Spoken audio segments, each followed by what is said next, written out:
चालबाज बहू। अरे बहन, ये लो कढ़ी बनाई थी मैंने, सोचा तुम बीमार हो तो तुम्हारे घर के लिए भी बना दी, खा लेना।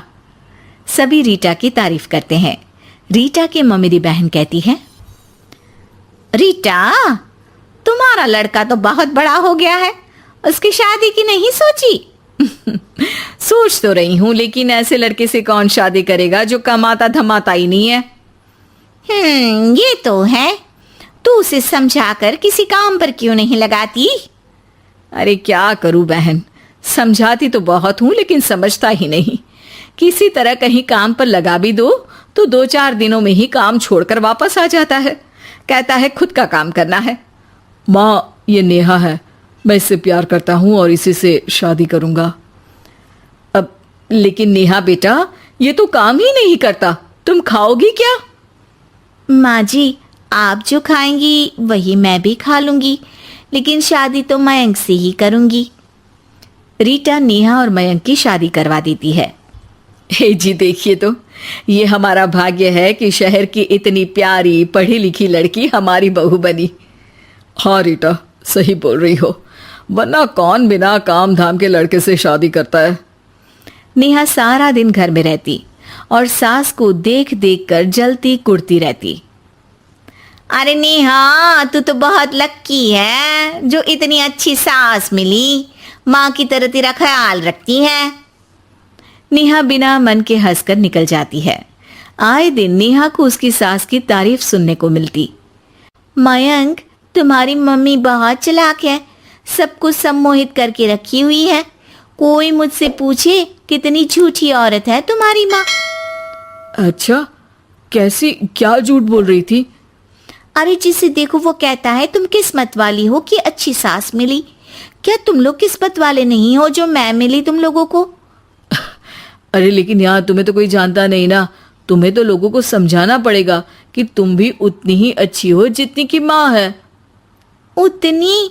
ना जी ना, मैं तो उनसे कहीं ज्यादा समझदार और गुणी हूँ। अरे देख, तुझे सबके सामने अपनी सास को गलत साबित करना होगा। अगले दिन नेहा हाथ में टूथपेस्ट लगाकर घर के बाहर खड़ी होती है कि पड़ोसन उससे पूछती है, अरे नेहा बेटा, क्या हो गया? ताई, क्या बोलूं मैं? मेरी सास से मत कहना ताई जी, मेरी सास ने गुस्से से जला दिया। मैं नहीं मानती, रीटा तो बड़ी ही भली औरत है। मेरा पति कोई काम नहीं करता ना, सारा सारा दिन ताने देती रहती है, कहती है तुझे खाना तभी दूंगी जब घर का सारा काम करेगी। पड़ोसन को नेहा पर तरस आ जाता है।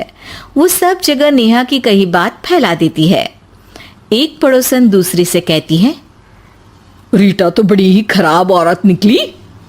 हाँ हाँ, देखो तो कैसे बहू पर जुल्म करती है। अरे मामी जी नमस्ते, कैसी हैं आप? मैं तो ठीक हूँ बेटा। कहाँ है रीटा, घर में नहीं है क्या? उसे तो मैंने कहा था कि मैं आ रही हूँ। अब क्या बताऊँ मामी जी, मुझे तो डॉक्टर के पास जाना था, लेकिन फिर भी मैं रुकी कि आपको घर आना है। मम्मी जी को तो कोई फिक्र ही नहीं है। तभी तो देखिए ना कि पता था आप आने वाली है, फिर भी चली गई घूमने। अरे ये तो बुरी बात है। अच्छा नेहा, मैं जा रही हूँ, रीटा आए तो बोल देना कि भाभी नाराज होकर चली गई हैं। रीटा वापस आती है तो उसे भाभी नहीं मिलती। अरे नेहा, तूने रोका नहीं मामी को? बोला नहीं कि मंदिर गई हूं मैं? अरे मम्मी जी, मैंने तो उन्हें बोला कि आप बस आ ही रही हैं, लेकिन वो नहीं मानी और चली गई। मामी भी सभी रिश्तेदारों में रीटा की बुराई फैला देती है। अब जो रीटा सबकी लाडली हुआ करती थी, वो सबकी आंख में खटकने लगी। रीटा को समझ नहीं आता था कि जो पड़ोसी उसे हमेशा प्यार से बुलाते थे, वो उसके सामने आते ही दरवाजा क्यों बंद कर देते हैं। जो रिश्तेदार उसे इतना प्यार करते थे, वो उसे अब फोन तक नहीं करते। एक दिन रीटा के पास उसकी भाभी का फोन आता है। तू तो बड़ी हो गई रीटा।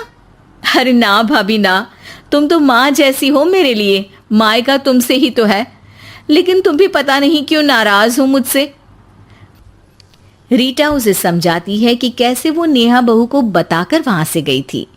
दोनों के बीच गिला शिकवा खत्म हो जाता है। रीटा समझ जाती है कि नेहा ने ही उसकी बुराई पड़ोसियों से भी की होगी। रीटा सबके घर जाकर बात करती है, जहां उसे पता चलता है कि नेहा ने ढेर सारी झूठी बातें कर रखी है। रीटा सोच लेती है कि वो नेहा को सबक सिखाकर ही रहेगी।